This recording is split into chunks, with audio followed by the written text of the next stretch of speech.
రాజకీయాలు చేస్తాయి అనేది తెలుసు. జగన్మోహన్ రెడ్డి వచ్చిన తర్వాత రాజకీయాలు మలినమైపోయినటువంటి పరిస్థితి కూడా మనం ఒక పక్క చూసాం. మేము ఎప్పుడు కూడా ఆంధ్రప్రదేశ్ కు సంబంధించి ఉమ్మడి ఆంధ్రప్రదేశ్ లో ఉన్నా, ఇప్పుడు విభజిత ఆంధ్రప్రదేశ్ లో ఉన్నా, మా రాజకీయాలన్నీ కూడా 3 పాయింట్ల మీద బేస్ అయి ఉంటుంది. ఒకటి, ఈ రాష్ట్రానికి తెలుగు వాళ్ళకి గౌరవం రావాలి. 2, రాష్ట్రం అభివృద్ధి చెందాలి.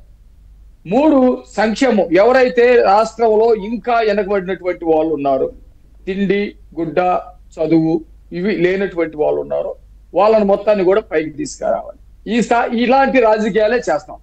వీటి తప్ప మిగతా మా నాయకులకి, చంద్రబాబు నాయుడు గారు ముఖ్యంగా, నేను తెలుగుదేశం పార్టీ ఒక అధికార ప్రతినిధిగా నేను చెప్పాను, చంద్రబాబు నాయుడు గారికి కేంద్రం దగ్గరికి వెళ్ళి మాట్లాడాలన్నా, లేకపోతే కొంతమంది వ్యక్తులైనటువంటి మంత్రులతో మాట్లాడాలన్నా, ముఖ్యమైనటువంటి నాయకులతో మాట్లాడాలన్నా, మా అజెండా వీటికి మించి పక్కకి వెళ్ళేటువంటి అవకాశం లేదు.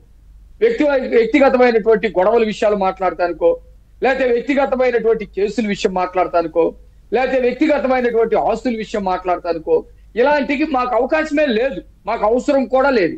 మేము ఎప్పుడు కేంద్రం దగ్గరికి వెళ్ళినా ఇవే మాట్లాడతాం. ఏ రాజకీయాలు చేయాలనుకున్నా వీటికి సంబంధించినటువంటి రాజకీయాలే చేస్తాం. ఆ రోజు మేము బీజేపీతో విడిపడింది కూడా ప్రత్యేక హోదా విషయంలోనే. వాళ్ళు ప్రత్యేక హోదా ఇస్తామని, ఒకవేళ ప్రత్యేక హోదా ఇవ్వలేనటువంటి పక్షంలో సమానమైనటువంటి అవకాశాలు ఇస్తామని అక్కడ కొంత డిఫరెంట్ తర్వాత మేము బయటకు వచ్చాం. అది రాజకీయ పరంగా వచ్చాం, అంతవరకే. మళ్ళా ఈ రాష్ట్ర ప్రయోజనం కోసం మేము కలిసి వెళ్ళాం. మేమేమంటున్నామంటే, ఇక్కడ పార్టీ కూటమిలో ఉన్నంత మాత్రాన కనీసం ప్రజలు అనుకునే విషయాలు మాట్లాడకూడదని మేము భావించట్లేదు. ప్రజలు అనుకునేటువంటి విషయాలు ఖచ్చితంగా మాట్లాడుకోవాల్సిందే. జగన్మోహన్ రెడ్డికి కాస్తో కూస్తో ఏదన్నా ఉండాలి. ఏమని, అటు ఎన్డీఏ ఉంది, ఇటు ఇండియన్ పార్టీ, ఇండియన్ కూటమి ఉంటుంది, ఇండియా కూటమి ఉంటుంది. ఈ రెండిట్లో ఏదో ఒకటి ఉండాలి. లేదు దమ్ముంటే 3వ కూటమి కూడా ఏర్పాటు చేసుకోవాలి. లేదా తనకి, తన స్వరూపానికి, తన స్వభావానికి సంబంధించినటువంటి పార్టీల కలయికతోటి ముందుకెళ్ళాలి. ఈ రోజు బీజేపీ తోటి, ఆ రోజు కేంద్రంలో బీజేపీ అధికారంలో ఉన్న, రాష్ట్రంలో జగన్మోహన్ రెడ్డి ఉన్న, రాష్ట్రానికి కేంద్రం దగ్గరికి వెళ్ళిన ప్రతిసారి కూడా ఆ రోజు మేము అడిగాం, ప్రతిపక్షంగా మాతో కూటమిలో లేకపోయినా ప్రతిపక్షంగా ఆంధ్రప్రదేశ్ లో ఉన్న బీజేపీ కూడా అడిగింది. జనసేన అయితే చాలా సార్లు ప్రశ్నించింది, నువ్వు కేంద్రానికి ఎందుకు వెళ్తున్నావు, ఏమి పిటిషన్, ఏమి అర్జీ ఇస్తా ఉన్నావు, ఏం కోరుకున్నావు, ఏమి ఇస్తామని వాళ్ళు చెప్పారు, ఏమి ఇవ్వనన్నారు, పాక్షికంగా ఏమి ఇస్తామన్నారని మేము చాలా సార్లు అడిగాం. వాటికి ఆంధ్రప్రదేశ్ లో అధికారంలో ఉన్న ఆనాటి వైసీపీ ఏం సమాధానం చెప్పలేకపోయింది. ఈ రోజు కూడా వాళ్ళు ఎందుకు మద్దతు ఇస్తున్నారో, ఎందుకు మాట్లాడుతున్నారో తెలియదు. బీజేపీ అట్లా మాట్లాడకుండా ఉండకపోవచ్చు కదా అనేది మేము కూడా అనుకుంటా ఉన్నాం. ఎందుకంటే ఒక మిత్రపక్షంగా ఉన్నాం, మిత్రులుగా ఉన్నటువంటి మేము ఒక మాట పడకూడదు, మీరు ఒక మాట పడకూడదు, మేము మా పార్టీ అనుమానాలకు తావిచ్చే విధంగా మీరు ప్రవర్తించకూడదు, మీరు కూడా అనుమానాలకు తావిచ్చే విధంగా మేము మాట్లాడకూడదు. ఇది పాటించాలి. పాటించకపోవటంలో జగన్మోహన్ రెడ్డి పాత్ర ఎక్కువగా ఉందా, లేకపోతే మీ చొరవ ఎక్కువగా ఉందా అనేది మీరు ఖచ్చితంగా తెలుసుకోవాల్సిందే.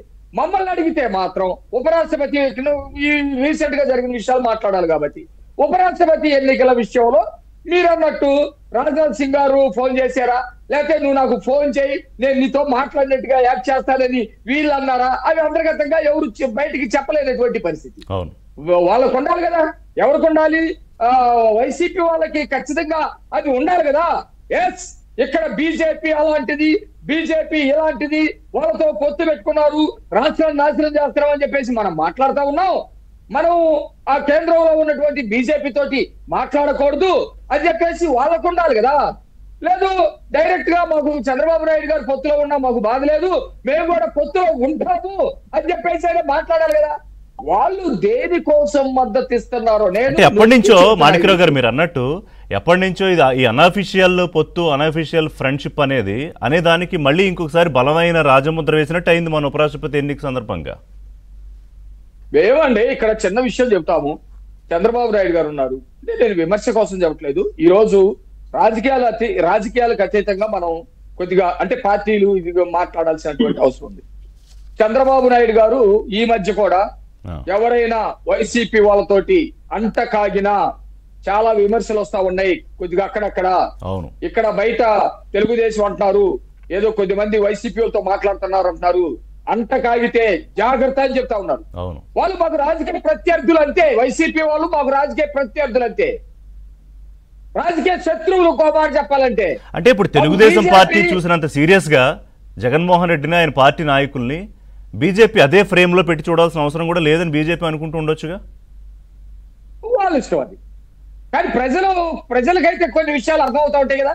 రాజకీయ మీరు బీజేపీ వాళ్ళు ఇట్లా చూడకూడదని మేము అనం, జనసేన వాళ్ళు ఇట్లా చూడకూడదని అనం. ఇప్పుడు బీజేపీ తోటి మాకు ఎలాంటి పొత్తు ఉంది? చాలా కాలం నుంచి ఉంది. జనసేన రాకముందు నుంచి కూడా మా పొత్తు ఉంది. మా పొత్తు విషయంలో మేము రాష్ట్ర ప్రయోజనాల గురించి మాట్లాడతాం, వాళ్ళు కూడా దేశ ప్రయోజనాల గురించి మాట్లాడతారు, ఒకళ్ళు ఇచ్చుకుంటా పుచ్చుకుంటూ వెళ్తాం. కానీ జనసేన ఉంది, కొంచెం ఎక్కువ ఇంటరాక్షన్ ఉంది. మేము కాదని మేము ఎందుకు మాట్లాడాలి?